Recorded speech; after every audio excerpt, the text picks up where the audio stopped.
Good day everyone! Welcome back sa ating 28-day Bible Study kung saan ay isa-isa nating pinag-aaralan ang 28 fundamental beliefs ng Seventh-day Adventist Church.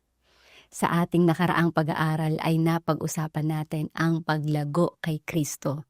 Ngayon naman ay nasa ika-12 paniniwala na tayo, ang paniniwala sa Iglesia. May tanong ako sa inyo. Kapag naririnig nyo ang salitang iglesia, ano agad ang pumapasok sa isip nyo? Isang gusali? Isang kapilya? O isang lugar kung saan may pagsamba tuwing Sabbath o Linggo? Para sa marami, iyon ang unang naiisip.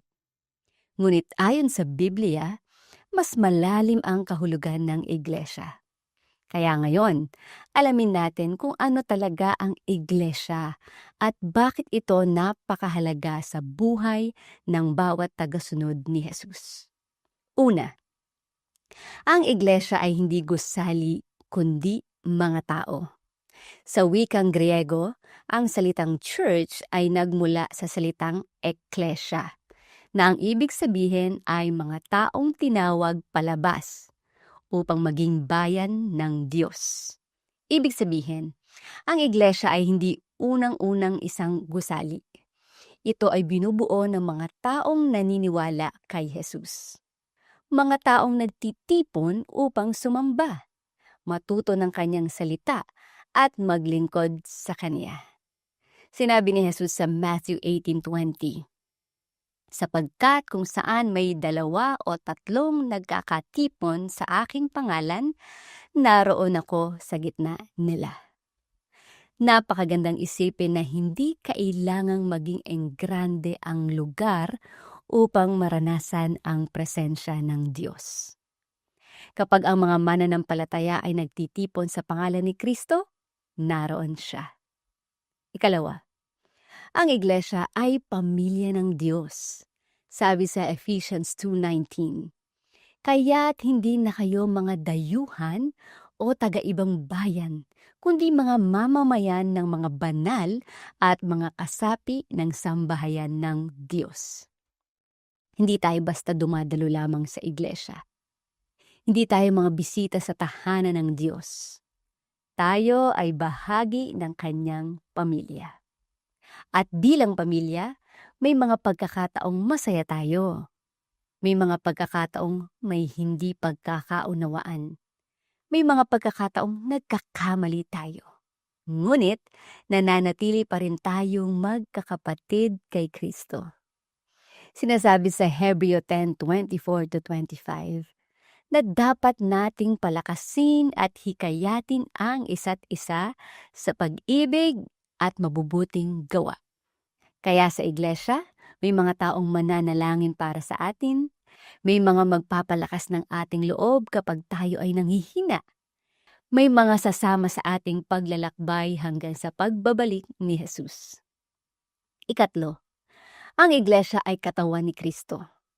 Isa ito sa pinakamagandang paglalarawan ng Biblia tungkol sa iglesia. Sabi sa 1 Corinthians 12:27, kayo ang katawan ni Kristo at bawat isa ay bahagi nito. Kapag iniisip natin ang ating katawan, bawat bahagi ay mahalaga.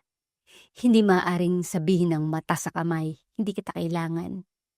Hindi rin maaaring sabihin ng paa sa tenga, wala kang silbi. Ganito rin sa iglesia. May magaling umawit, may mahusay magturo, may marunong manguna, may mahusay magpalakas ng loob, may handang tumulong sa nangangailangan. May iba't iba tayong kaloob at talento, ngunit lahat ay mahalaga sa gawain ng Diyos. Ika-4, si Jesus ang tunay na ulo ng iglesia. May mga pastor, elder, at iba't ibang leader ng iglesia. Ngunit mahalagang tandaan na hindi sila ang tunay na pinuno. Si Jesus lamang ang ulo ng iglesia. Sabi sa Ephesians 2:20, na siya ang batong panulukan o cornerstone. Ibig sabihin, lahat ng ginagawa ng iglesia ay dapat dapat nakasentro kay Kristo. Kapag nawala si Jesus sa sentro, nawawala rin ang tunay na layunin ng iglesia. Ang iglesia ay hindi tungkol sa tao. Hindi ito tungkol sa posisyon. Hindi ito tungkol sa tradisyon. Ito ay tungkol kay Jesus. 5, may espesyal na misyon ng iglesia sa mga huling araw. Hindi tinawag ng Diyos ang iglesia upang magtipon lamang tuwing Sabbath. May pinagkatiwala siyang misyon. May mensahe tayong dapat ipahayag sa buong mundo. Sa pahayag 14:6-12, mababasa natin ang mensahe ng 3 anghel. Ito ang huling panawagan ng Diyos sa sangkatauhan bago ang pagbabalik ni Jesus. Tungkulin ng iglesia na ipangaral ang walang hanggang ebanghelyo. Anyayahan ang mga tao na sumamba sa manlilikha at ihanda ang buong mundo sa nalalapit na pagbabalik ni Kristo. Kaya hindi lamang tayo tinawag upang maging miyembro ng iglesia. Tinawag tayong maging mga misyonero sa ating tahanan, paaralan, trabaho at komunidad. 6, ang iglesia ay lugar ng paglago at pag-asa. Walang perpektong iglesia dahil wala ring perpektong tao. Lahat tayo ay may kahinaan at pagkukulang. Ngunit sa kabila nito, ginagamit pa rin ng Diyos ang iglesia upang palakasin ang ating pananampalataya. Dito tayo natututong manalangin. Dito tayo natututong maglingkod. Dito tayo natututong magmahal. Dito tayo natututong maging katulad ni Kristo. At kapag may pinagdaraanan tayo, hindi natin kailangang harapin yon ng mag-isa. May pamilya tayo sa pananampalataya. May iglesia tayong masasandalan. Kaya anong ating paniniwalaan ngayon? Ang iglesia ay hindi gusali, kundi mga taong tinawag ng Diyos. Ang iglesia ay pamilya ng Diyos. Ang iglesia ay katawan ni Kristo. Si Jesus ang tunay na ulo ng iglesia. May misyon ang iglesia na ipangaral ang ebanghelyo sa buong mundo. At ang iglesia ay lugar kung saan tayo lumalago sa ating relasyon sa Diyos. Mga kaibigan, maaaring hindi perpekto ang iglesia dahil binubuo ito ng mga taong hindi rin perpekto.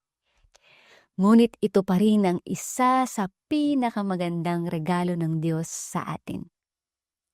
Dito tayo natututong magmahal, dito tayo natututong magpatawad, dito tayo lumalago sa pananampalataya, at dito tayo naghahanda para sa araw na makakasama natin si Jesus sa kanyang walang hanggang kaharian.